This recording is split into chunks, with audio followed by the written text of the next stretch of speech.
All right. Well, hello, everyone. Thank you for attending our webinar today. We're really excited about the subject matter. It's subject matter that was requested by many of you and the exit survey from the webinars we've done in the past. And we're excited to talk about Engage today, all about Engage, which is our award-winning resident engagement software. So let's get started and jump on in. Thank you. So hopefully you know who I am if you've attended these in the past, and you probably surely know Nicole, our superstar of our webinars, as well as she is the one that does all the demos. If you ever had a live in-person demo with her, our game that we like to play at all our webinars is Stump Nicole. She's been here for 20 something years, and then she's been in the industry for longer than that. I don't know how. I think she started when she was 13, but she is the wisest person we have on deck, and she can answer all your questions, and just let her have it. So I am Adam Pierce. I'm your product marketing manager here at Enumerate, and Nicole is our solutions architect. I try to stump her, but pretty much I think it's stacked against me. She gives these demos live every day, 9 to 10 times a day on all of our systems. So you have the right people here to help you learn more about Engage today. Nicole, you want to say hi to everybody? Hi, I'm looking forward to showing you everything that Engage can do. Yeah, it's exciting stuff. We rarely get to talk too much about Engage when we do our other demos because we spend so much time on Central and then how it works with Engage, but Engage has so many more bells and whistles. So let us start off with, in case you are new to us, I know we have a lot of our customers here with us that we love that you're joining us today, but we do have some newcomers that's never attended one of our webinars before. So who are we? We are Enumerate. You may have noticed in the past as Tops or Top Soft, which was the company name. We started in 1985, so before Nicole and I, in the industry as one of the pioneers to ever start with DOS programming to say, hey, there's got to be an easy way to tackle all these management tasks. We were born in a world of accounting and then quickly realized there's so much more opportunity from operations and communications. It's when the kind of Internet of Things started taking off, and also the industry started taking off. Years later, so about 3-4 years ago, we became Enumerate when we were transferred into a different company and began expanding and growing. And that's when you started probably seeing us on these webinars, or also started seeing a different brand name attached to the software. So we're here. We provide an all-in-one solution, everything from board resident engagement to operations and financial and accounting management systems for communities and HOAs. And we have everything you possibly could use or need, and even more so in order to make community management easier for you. So with that, let's just jump into what our subject matter is today. The quicker I get finished, the quicker Nicole gets to show you a demo of what we're going to be talking about today. So today we're going to be focusing on our resident engagement platform, Engage, as mentioned. And so just a quick slide on why and why is that important. So we launched Engaged about 2 years ago, and it was new. So before, you had the world of just portals, which may or may not have the ability to make payments. What we realized is that there's a whole bigger need to connect from just the operations and finance to also the residents and the board members out in the community. And a best way to do that is through integrated communications with your system of record. Just like Engage does. Engage does fully integrate with Central, our operations solution for community management and financial solution. And so what we've noticed is that, and we've grown and added more and more different tools to this, is not only does it do things like integrate with your management software, it also can be self-service portals for your residents, so they're not calling you to make payments or requests or check on documentations and bylaws. It's easy to push out notifications, whether they're emergencies or you've got an upcoming block party that you can post to all communities at once. There's a social aspect of it for both you and also your residents can engage with each other. Everything from photo galleries, if they want to hold the cutest pet contest during Halloween, or if they want to create groups for pickleball or wine club, book club as we call it, or other things that they like to do. It's a really fantastic tool with endless capabilities, but also it's not only just residents, but it helps you with transparency for both finance, whether it's balances due, fees, assessments, etc., or updating policies that you need to update and push out like within seconds, and then not have someone tell you 3 months later they never heard of it. Because not only does Engage deliver to their inbox, also their portal or platform, it also delivers to their mobile device because there's a mobile application for it as well. So tons and tons and tons of bells and whistles for both the operations side and the resident engagement side to really build like a thriving community that's extremely happy with their residents. And then the residents are extremely happy with you for continuing to build a vibrant community. And happy residents and homeowners keep their happy companies, or management companies, I should say. So it's a win-win for both situations. So with that, I hope that you all brought some questions today. And then some of these things that I talked about for benefits, we're just going to roll right to Nicole, and then she's going to jump into it and start with a demo that's going to cover a lot of the things I talked about. If you see something that you did not, or if you don't see something, just let us know. And then Nicole's here to answer some questions, or I will too, and we look forward to them. So Nicole, I'm going to turn it over to you, and you want to get started? Oh, look at that kitty. Okay, I showed the wrong screen. So Okay. this is this one. There we go. That's the right screen. Yes? There we go. Yes. Okay. Yep. So Enumerate Engage is a complete community website, right? So you have the homepage all about the community, everything you want to say about the community. You can have public events from the calendar on the homepage. You can have public documents. You can have online forms for the public to fill out if there's realtors that need to fill out a request form in order to sell a home in the community, or if you want to sell advertising on the website and there's a form for vendors to fill out to advertise on the website. So you can have as much public information as you would like on the community website. And then of course you can have additional community pages of other information. And these community pages, they can be public or they can be private. So if you have web pages of information that's specific for the homeowners that the world at large doesn't need to be aware of, then you can set those up as private web pages versus public web pages. So the web presence is entirely up to the community, the management company, how you want to set it up. You can have, as you see, the scrolling kind of banner of photos and GIFs and videos at the top. It can be a static image, it can be a static video, so it's all completely customizable. Now, once a homeowner has logged into the website, that's where you get to these features that are for residents, right? So all of these features are strictly for the residents once they've logged into the website. The website, by the way, is also an app. So frankly, the homeowners never actually need to log into the website itself using their web browser and the web address. They can just download the Enumerate Engage app from the Apple or Google Play app stores and do everything from the app that they can do from the website. They can still access the public homepage, the public community pages, the private community pages, and everything else. It can all be done from the app. I could show you the app too, but it's pretty much the same thing when it's smaller, and you don't need to see it smaller. So what we're looking at here when the owner first logs in is the community feed. And the community feed is the communication platform that's built into the Engage websites.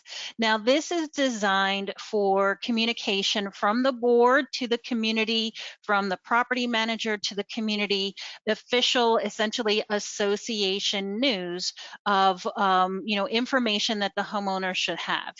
everything that's posted in the community feed, the homeowners can receive a notification with that information. And they can get that as an email notification. They can get that as a push notification from the app. They can get text messages with the information that was posted here. They can get all three if the owners want all three. So it allows you to communicate with the homeowners in the way that they would like to be communicated. So, because everybody's different. And what's nice is if the owners have household accounts set up, when the husband can get their communications via text, and the wife can get theirs as a push notification. They don't all have to get their communications the same way just because they live in the same household.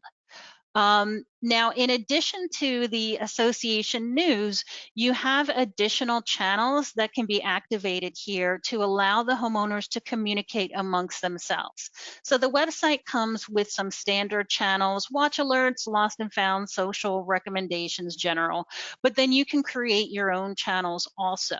So if you want to kind of bring that sense of community to your community, you can have the homeowners post in here. And if like a homeowner isn't interested in recommendations from their neighbors, they don't have to get notifications from that particular channel. They don't even have to see what's going on within that channel. But it's nice, especially if your community is maybe using Facebook or something like this for the owners to talk amongst themselves. That can all be managed within the community website. And it's nice too, right? If somebody loses a bracelet at the pool, they can post that in the lost and found. Or if their dog gets out, they can post that in the lost and found. Or if somebody sees, like my house backs up to a preserve, if somebody sees a bobcat or a coyote in the community, they can post that and let their neighbors know that there's wildlife out and about. And another So good it's, feature is if you do post that you're lost to watch on Facebook, you typically get an ad for a new watch. That won't happen if you posted it here because your data is not being mined or shared. So, so there's a lot more privacy with keeping your own channel secluded to your community and not to the metaverse.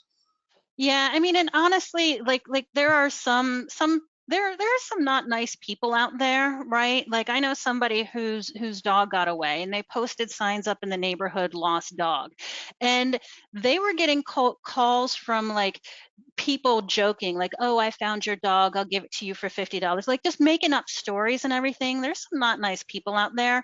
Whereas, you know, if they're homeowners, if they're within the community, within the neighborhood, you're not likely to see that. Right. So in addition to those channels, you can also set up groups. And groups would be if your community has clubs, or if you've just got a handful of homeowners with common interests and they want to talk about those common interests, and you don't necessarily want those conversations in, you know, the regular you know, community feed. You kind of want to have them have those conversations in a specific group. And that way, again, the homeowners can choose to not be a part of that conversation, view that conversation, or they can join in. It's also great for communities, you know, like condominiums or the 55 and over communities, where there are a lot of clubs. You've got your book club, you've got your mahjong club, you've got your chess club, cat club, pool club, pickleball club. That's another big one. Running groups. So you can, these are all customizable. You can create the different clubs for the different groups within your community. Now the groups are open, meaning that any homeowner can go in and see what's happening within that group. So they can make an informed decision about whether or not they want to join that group. They can go in, they can see what's being posted in that group, they can see the group calendar and how often they meet. The members of the group, maybe their arch nemesis is part of the group, and so they don't want to join for that reason, but they can make that informed decision. They won't get any of the notifications in their community feed unless they join and become a member. And then they'll get the notifications and they'll see the conversations within their feed. So it just allows them to make that informed decision. Now, in addition to the clubs, you can also set up committees. Committees are just like the groups, but they're closed. So if a homeowner is not a member of a committee, they can't just go in and see what that committee is up to. They can't see the committee conversations. They can't see the committee calendar, the committee members. You can give them the ability to apply to join the committee, or you can make it invitation only. There's actually a couple more committees in this community that aren't being displayed here because the homeowner that I'm impersonating isn't a member of those committees. So that, as you can see here, like your architectural control committee, your social committee, beautification, finance committee, technology committee, a lot of associations have committees that are a little bit more official than a club or a group, and you can get those set up for their communications as well. And that's really the key here, is the communications. So I'm just going to go into the architectural control committee. You can see that the layout is just like the groups, with the feed and the calendar and the documents and the photos and the members and the like. So the layout is similar, but it is closed off. And it's nice because it allows those committees to have that platform, to have their conversations, and not have to use email or come up with some other program for that. It's all housed within the community website. What's also nice about that is when a new committee member joins, they'll have access to that history. So they'll be able to get up to speed that much faster because they can see the conversations that were had. They can access the documents and everything specific to that committee. So moving on from the communications now, we're going to talk about the calendar, because as you saw, there are calendars in the groups, in the committees. The calendar does allow you to kind of roll up all of those calendars into one community calendar, but you can also, pick and choose which calendars you want to see. So you don't have to go into the group, look at the calendar, back out of the group into the next group, look at their calendar. You could do it all from the calendar page. You can have multiple community calendars as well. So a calendar doesn't have to be only with the group, only with a committee. You can have your regular community calendar and then any other community calendars and any other community calendars. So you can set up additional community calendars.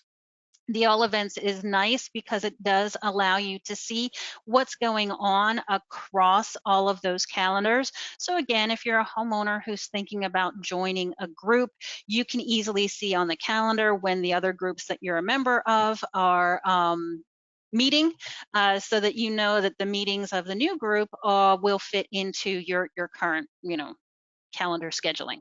And you've got different views here too. So the owners can view it by week, by day. There's a list view of events. So again, depending on the owner preferences, they can see everything on the calendar.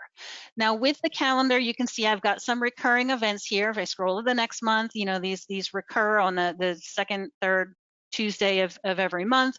So you have recurring events. You can have attachments to your events. So this board of directors meeting, if I had the agenda here, I could attach the agenda on this.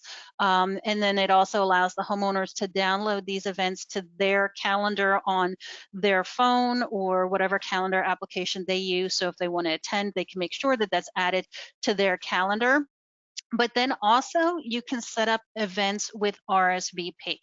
So if you need to know who's coming, or at the very least how many people are coming to an event, then you can set up the RSVP when you create the event in the calendar.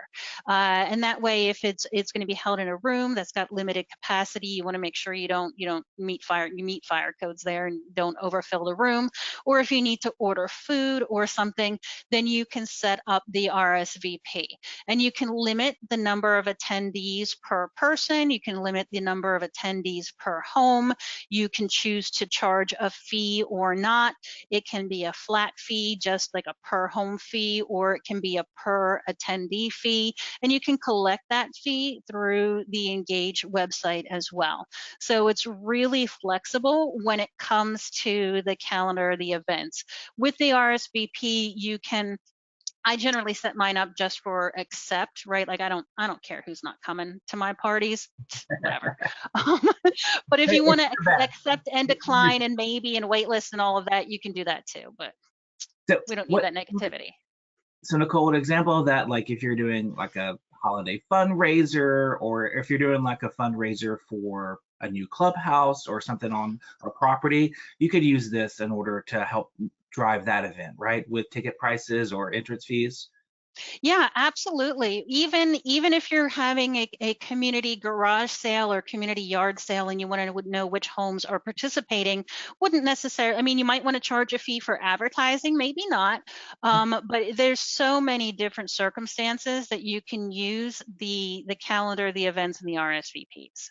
Yeah, yeah, I think it's a great tool. Yeah, it has Mhm. a lot of applications. So, yeah. Yep. Yep, definitely. Now, another kind of calendar that we have in the Engage websites is going to be the reservation calendars. Now, each amenity that you set up in the system will have its own calendar for that amenity. And that's because the different amenities might have different time slots for that can be reserved, right? Like the clubhouse, maybe that's all day, maybe it's a 4 hours, 6 hours, depending on how many events you can have in your clubhouse or meeting room.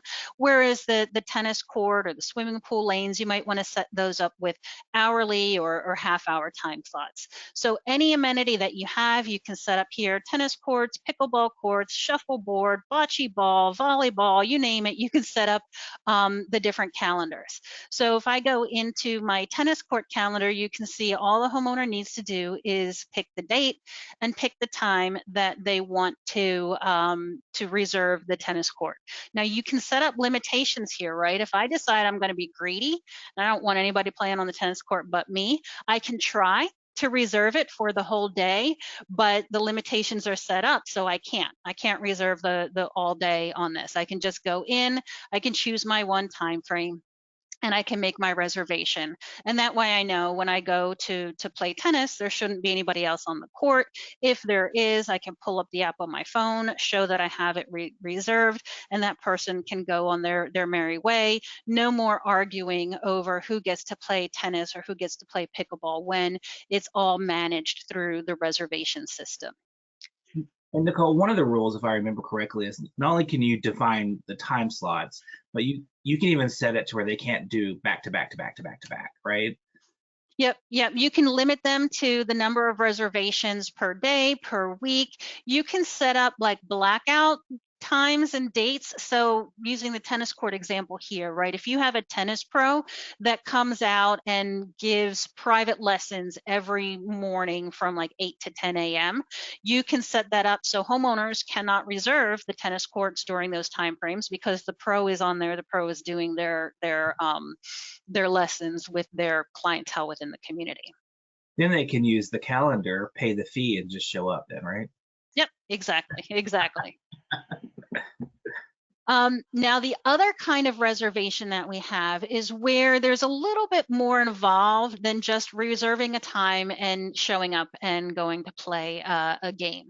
And so that's going to be, where they're going to be renting a room, or like for this, it's a pool cabana or the meeting room or something where there's a little bit more involved. You might have online forms that need to be filled out for, rental agreements, insurance waivers. There might be a fee or a security deposit that you need to collect, which again, you can collect here through the website. And so this one, you can see it says that the reservations are pending prior, because a person needs to review, make sure that whatever the event is within lines of the community restrictions. You can't just have a big old poker party with gambling and alcohol and stuff in the meeting room. Maybe, I don't know, your community might allow that. So they got to make sure it meets the guidelines, and then also that all the forms have been filled out, that the deposit has been submitted and all of that. And with those, you can just set it up so that the homeowner gives you the reason why they want to reserve that room or not. It's entirely up to you whether you want to require this reason. I think it's helpful. And then the reservation goes to a user that you have set up in the back end of the system. They receive that reservation request. They review the documentation and everything. If everything meets the documentation, they approve the reservation request, and then the homeowner gets that approval, and they know that they can continue on with their plans for whatever event it is that they're going to be holding in that room, or what have you. What's nice with the reservation system is that the other homeowners can't see who has the amenity reserved, right? They just see that it's reserved, and it doesn't allow them to essentially double book it. But I wouldn't be able to see that Adam has the pool cabana reserved, so I can't then go and berate Adam that my reason for wanting the pool cabana is greater than his, and he needs to cancel his reservation so I can have it. No, that's not going to happen with this. Also, the homeowners, once they reserve it, and I'm just gonna throw something in here.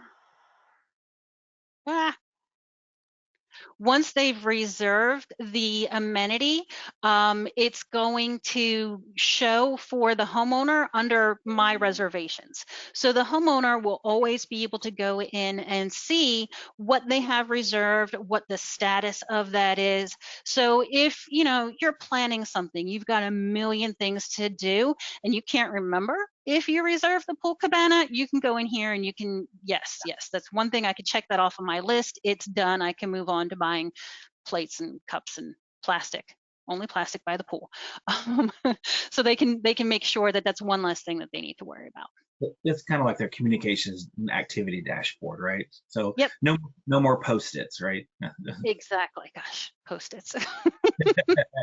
So so the difference between the two would be one that is more informed has to be manually approved, and then the other, the rules are set out there so it can be auto approved by the system as long as it meets the rules, which takes time away from manual processing from the management or whomever is approving those records. So that's one thing that it takes off your plate, because you can pre-program and then just let it go, right? Right, exactly. I mean, honestly, it to me as a manager, it doesn't matter who's playing tennis at 2 o'clock on Tuesday. Right.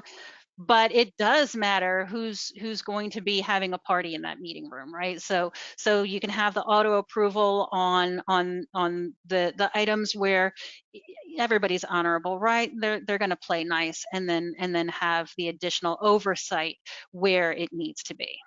Sure. Yeah.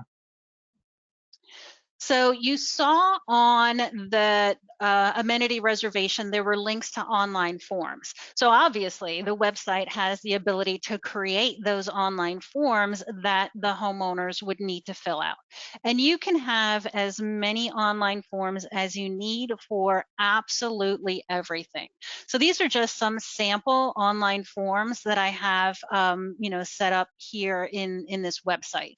So there's a violation resolution report. This is one of my favorites personally. If you send out a violation letter to a homeowner and the homeowner actually resolves the violation and wants to let you know that they've done that, you can have a form where they can attach pictures proving that they resolved the violation, right? One less thing for you to deal with on your next property inspection.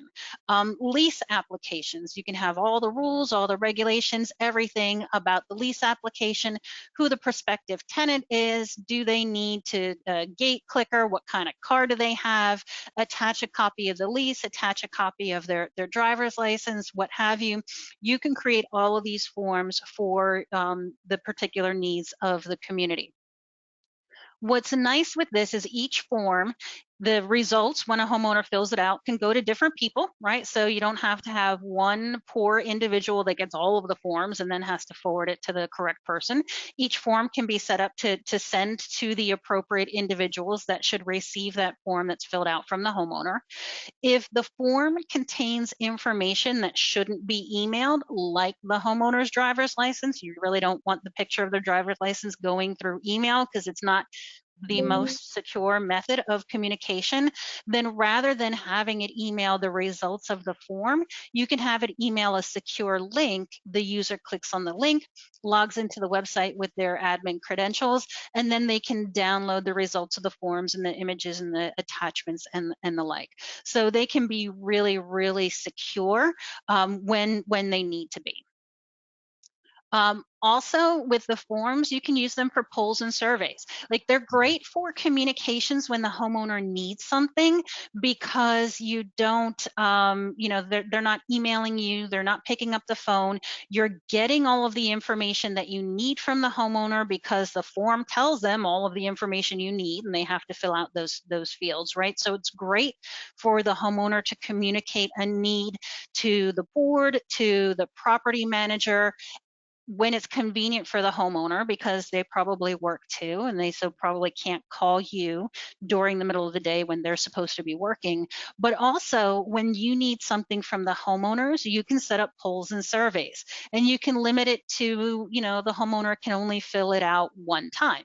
So if the association is considering, I don't know, resurfacing the pool and there's different color options, or getting new furniture for the pool, or painting all of the fire hydrants in the community, and you want the homeowners to be able to pick that color, although that might be required by the city. But yeah, I don't know. I've seen some pink fire hydrants. I don't know that the city requires that, but I've seen blue ones, right? Yeah. and cute little ones dressed up like R2D2, right? I've seen those too.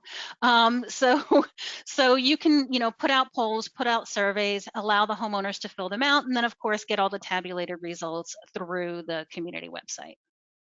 One way we've used it when helping communities get started it's called an NPS survey, which is a Net Promoter Score, and it's a really simple one question typically, which you allow some write-in if they want to, and it tells you the sentiment of the homeowners and residents in the community. So that can tell you, the company that we help set that up does it quarterly, and so that tells them how the neighborhood or community is feeling, and if they need to do anything or take action. So that's a useful tool to ensure that all your residents are happy with you.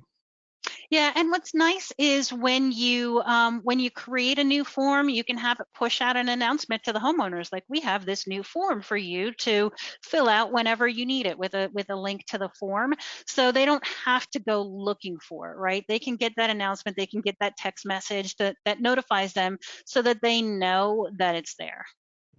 If anything, will by the end of this presentation, you guys will learn that everything is about communication. So everything that is in here is easily communicated to your residents and board and homeowners, et cetera.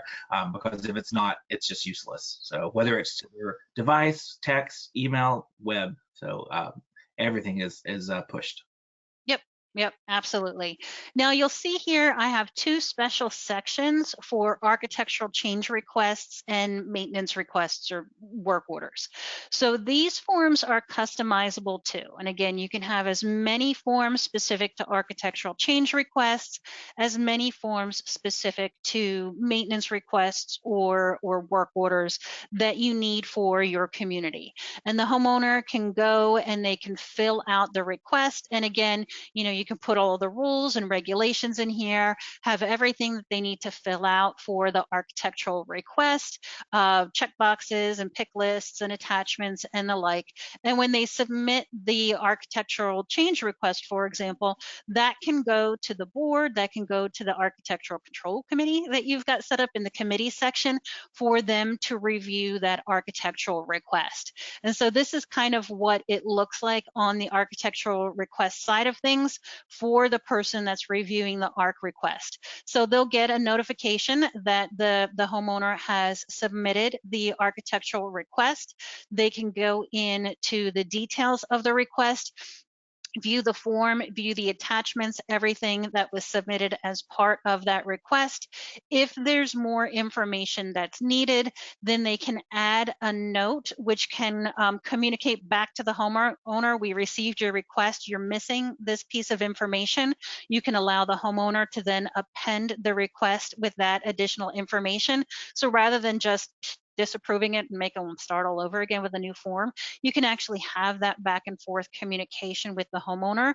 But also when you add notes and documents and things, they can be specific for only the board or the architectural control committee to view.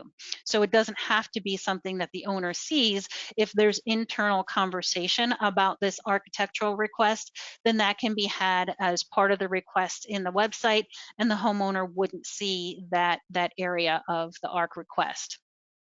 So the user can go in, who's on the board or whatever. Once it's received, they can set it to processing, they can set it to ARC review. The different architectural control members can go in and vote on it to approve or disapprove. You can set the criteria for that, how many people need to approve, or if it's disapproved, then it's disapproved if one person just doesn't like it. And then, once it's gone through that process, is it approved? Is it denied? Has it been, once it's been approved, you can go back and mark it as completed once the work has actually been done by the homeowner and inspected, or conditionally approved perhaps if, yes, we've approved it, however, you need to do this, that, and the other thing. So you've got a lot of options with the architectural control, and it's all built into the website. So that homeowner engagement, that committee engagement, that board engagement, it's the one place, that one location for all of that communication and management for the association. Now, hopping back to my previous tab for online forms, you can see it's essentially the same for maintenance requests, right? So you can have as many maintenance request forms that the homeowners can fill out, again, with the different fields of information that they need. Maybe they just have a drop down so that they know that, my bathroom's not in here, so I'm probably responsible for that. Or not. So you can give them the option to upload pictures and the like, fill out the form, and then that will, again, come in as a work order in the system. And then the property manager or the board, if you're a self-managed community, whomever it is that's, set to manage the work orders, can go in, they can view the details of the work order. Oops, it's not letting me do that because I'm pretending to be Amy Adams, so it doesn't like that. But they can go in and they can view the details of the work order. They can assign the work order to a vendor. So they can assign that work order to a vendor. The vendor can get a login to the website so that they can view the work order. They can accept the work order. They can update the work order for when they're going to take care of it, that they've completed the work. So all of that can be done through the community website. And allowing the vendors to be able to log in and manage the work orders with the community as well. It just, again, improves that communication between the association and the vendor, getting the work done that much faster. So Amy Adams, I saw you at the Golden Globes and you looked great. Yeah, thank you. Now the website also has photo galleries, so and you can give the homeowners upload rights to the photo galleries. So if there's a community party and you want everybody to upload the pictures that they took at that community party in the party gallery, or if there's a holiday decorating competition and people want to upload pictures of their homes decorated for the holidays, whether it's Christmas or Halloween or Easter or any of the other, we decorate for them all, right? This is America. So you can set up those photo galleries and allow the homeowners to upload into those photo galleries. Resources, these are going to be the community documents. So you can put documents out here, and as I mentioned at the beginning, you can have public documents, you can have secure documents that are only accessible behind the login.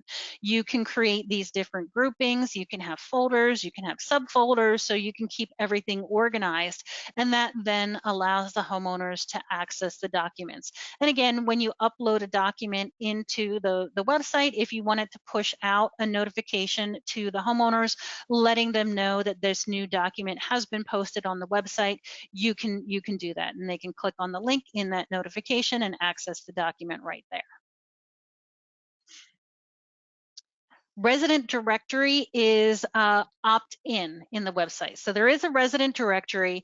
Now, getting the homeowners into the website so that they can log in and claim their account and use all of the wonderful features. If you're using an integrated software platform like our Enumerate Central program, it's just going to connect the data in that central program is just going to push into the website. It's going to send out email invitations to the homeowners. They click on the link, they log in, they can access all of their account information. If you're not using a software platform that's specific for community association, maybe you've got all of the homeowners in Excel, that's fine. You can upload an Excel spreadsheet of homeowners into the system. Again, use that invitation system to send out the invitations so that they can log in and use the forms and the reservations and access the calendar and all of that. Just because the owner's information is in the website so that they can log in does not mean that they will display in the resident directory. The resident directory is actually opt-in. So when the homeowner first logs into the website, one of the things that they're going to have to do is decide, do they want to show themselves in the resident directory? They can choose not to. It's entirely up to them. And when they do that, they can also choose to show as little information as they want, just their name, or as much. If they want their name, address, phone number, email, upload a profile picture, they can do that as well. So it's at the homeowner's discretion whether or not they display in the resident directory and how much information is in the resident directory.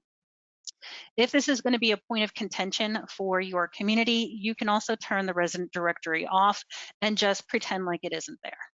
And Nicole, we've gotten, I'm trying to answer some questions, so guys, I'm sorry if it's slow, but also pay attention to Nicole. We've got a lot of questions about some if they don't want the features, like the resident comments or et cetera. So just to let everyone know, almost all of our features, I believe, we control them. It's like a think about it like a switchboard, on and off. We can turn them on and off depending on what your needs are, and also what level that you want of engage. So everything can be fully customized. We do have 3 standard, but we edit them all the time. We have complete control over them. So you'll never have not enough. You may have a lot or too much, but we can always cater it or customize it to what you need for your community.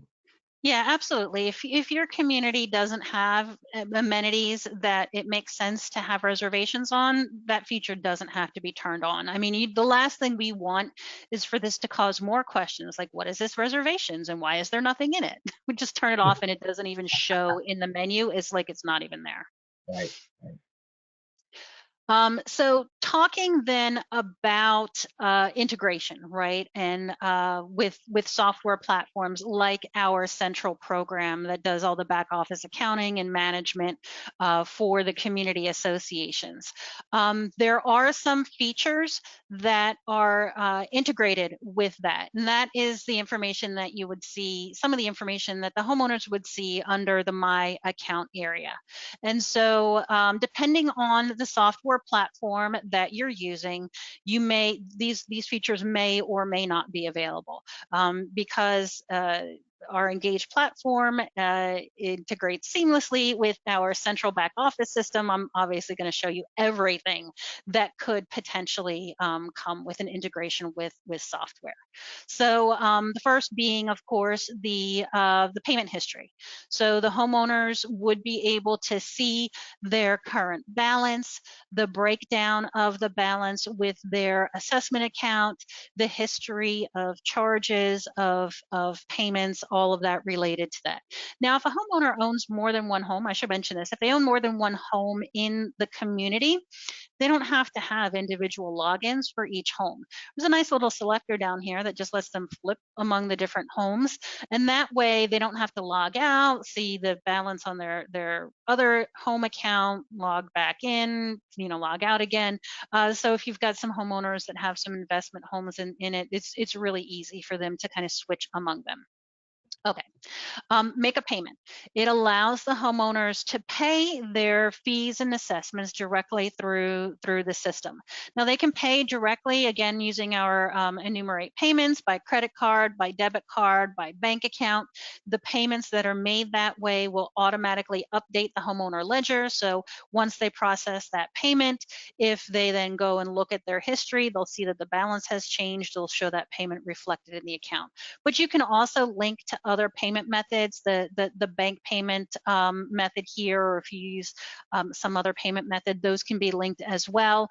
You're not, obviously, if you're not using our central program, then you're not going to use our central payment system. But it does allow them to do that. And also with our central program, using the payment system that's built into it, they can enroll in auto pay to have the fees just automatically charged to their credit card, deducted from their bank account. It makes it nice and easy. But again, if you use a third party, the bank or whatever, they offer that as well. It's just done externally from the website, but you can have the links here in the website. That's funny, Nicole. I just finished typing all that out in an answer to a question. No, you got it twice, but that auto pay is pretty nifty. When they enroll in auto pay, it just takes a lot of like burden off both the resident and off the management company for having to send late letters and process interest or late fees, and then causing the kerfuffle. And it's usually we all get busy, especially around the busiest times of the year. And when you enroll in that, a lot of people, what we hear about auto pay, and it's across not even just our industry, but all industries, there are people nervous that someone's going to just take all their money. What's really good about our auto pay system is it gives complete control to both the management company of what they're willing to accept via auto pay. So like if it's not special one times or assessments, they can just say just monthly fees. And it also gives the resident the ability to go in there and configure it. Yes, I want auto pay, but you can only take auto pay for this particular charge. Everything else, I'll pay one off. So no surprises. So it's completely safe. It's not like the old days when money was out and you had to wait 2 weeks for the banks to get it back to you.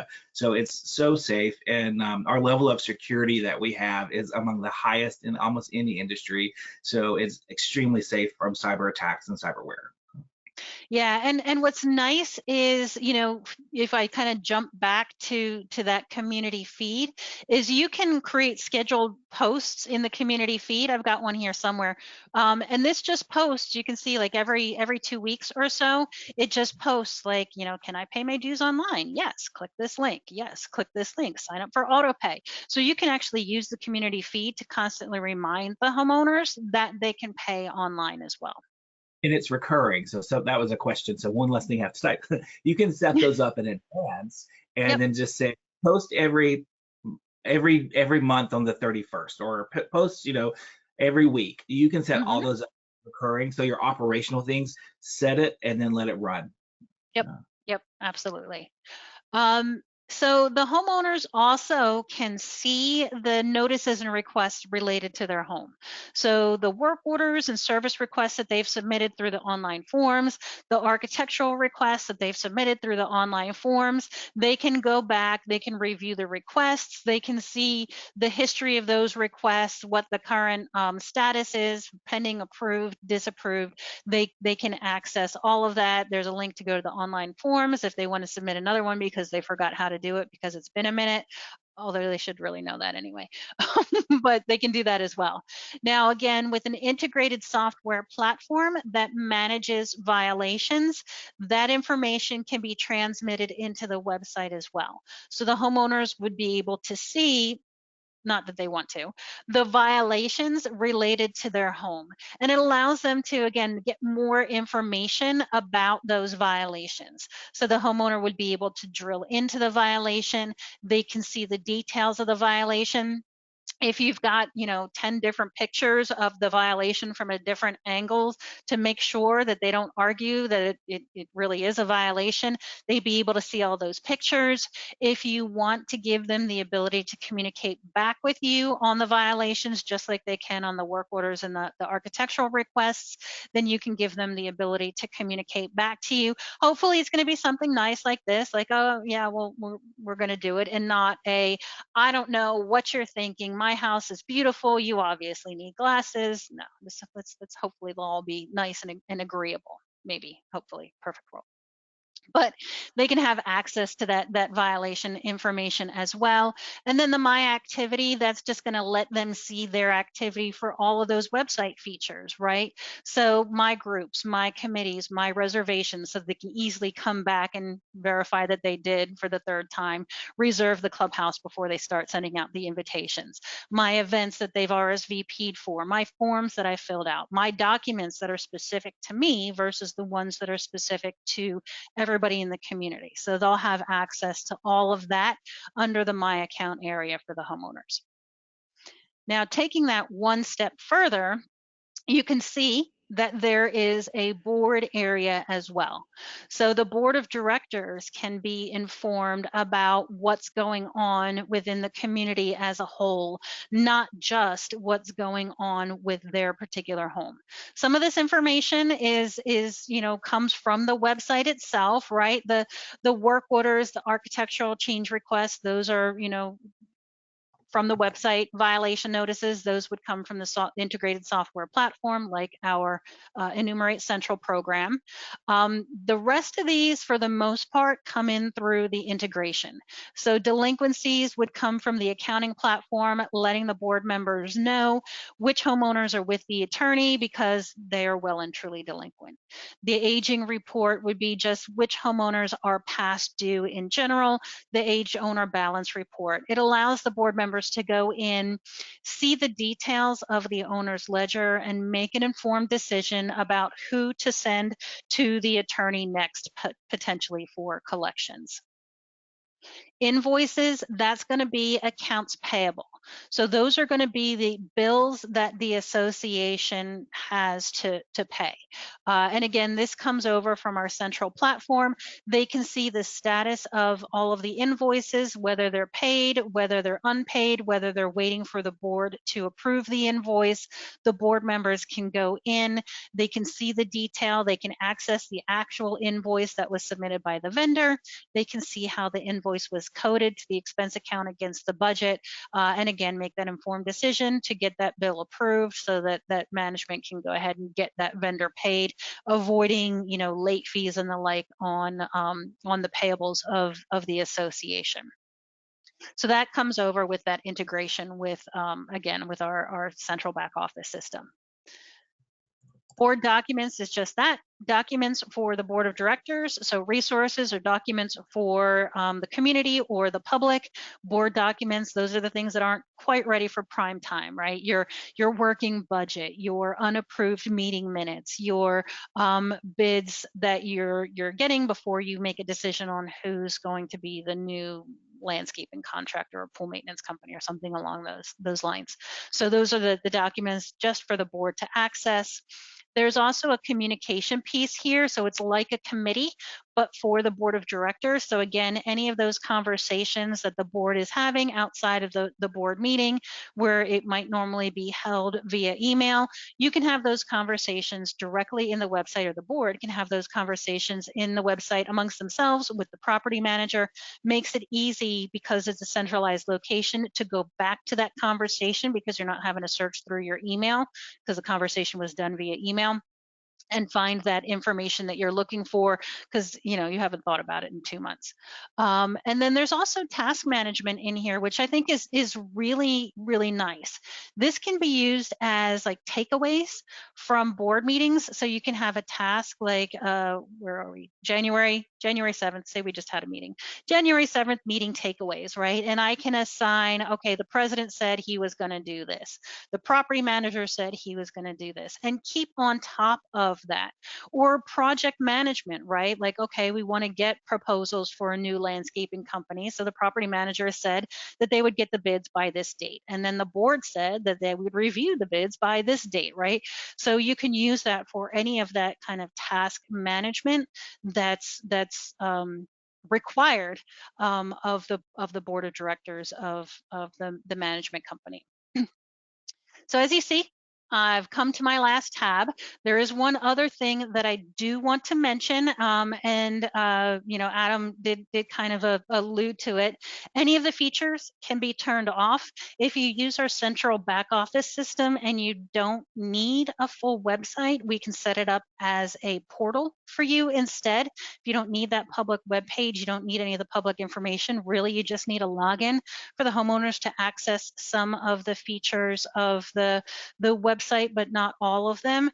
Then we can set it up as a portal. Some states have different requirements, right? Like in Florida, a condominium of a certain number of units needs to have a website or portal. Same state, Florida, a homeowners association needs to have a website or application. Why they're not the same, I don't know. But this is a website, it's an application, it's a portal. It meets all of the needs. Right, Nicole, I'm sorry, I'm trying to answer as much as we can. We have a lot of questions and we have like 3 minutes left. So a lot of questions are coming from existing customers that already have portals, wanting to know like what is it that they can do? How can they migrate their data? Can they get it set up? So the answer that I know from working with Monica, who is our SME for Engage, is that the data does migrate. So you don't have to start from scratch. And then we just need to figure out where you need to, like, what level of Engage you want. So you can see a lot of people are asking about different features. Can we turn them on? Can we turn them off? And so what we would do is we would work with you and your existing, what we call a CSM, which is your account rep, or also with our sales folks, and get you just set up and migrated over. Did I say that right, Nicole? Okay. Yeah, I mean, like we can't scrub an existing website for the information, right? So we can't just take your website and put it in ours, but obviously you're going to have access to the back end of whatever website you have now. You can give us the content. We can use that to build the new website. Yeah. Let's see. There's a lot. There's a couple hundred questions, so I'm going to just try to pick some out. We'll answer all of these and then send them back out when we send the recording out. How do you give access to the residents for the photo gallery? Yep, so that's when you set up the photo gallery itself in the website. You have the ability to just set that particular gallery for the homeowners to be able to upload to. And that way you can have ones where the community controls the content and ones where the homeowners can upload. I should mention, when the homeowners upload the photos, it is moderated. So a homeowner will upload photos, but they're not visible to everybody. A moderator reviews the pictures, makes sure that they're okay, and then, you know, essentially makes them public for the rest of the homeowners to be able to view. So that is moderated content in the website. We've got a lot of questions. Brad, I'm going to use yours, for example, about SMS notifications. There's a lot of interest in this. So it says, can you reply to an SMS notification? Not to a specific homeowner, no. So the homeowner can't reply to an SMS notification. It's really just, you know, this is the new content for you. They would click on it, go to the website, and then they can reply on the post, right? So if I go to one of these posts, right, the homeowner can go in and reply on the website or on the app, of course. They don't, again, have to use the website. So they can do that. You can also turn that off on a per post basis. Like this one doesn't have the replies turned off, and you can also turn people off. So if there's a person or two in the community that never has anything nice to say, you can just not allow them to say anything. And that was another question. I answered it kind of a roundabout way. There's one of the things that we didn't talk about, which is kind of a really nitty gritty and deep into the product, is all the profiles or user profiles you can create. It's almost unlimited, and then you can create your custom ones. And so that's kind of answered that one, but I guess it's just easier just to turn them off. So I forgot her name, but I answered her there, but that's another option for you as well. And then just in general, someone was asking about SMS and how it works. And residents, when they log in for the first time, they get to set up their profile. Nicole talked about whether they want to appear in the resident directory. Do they want to upload a photo of, you know, themselves for their profile, or maybe it's just their home, but they also get to choose if they want to be in committees or clubs, or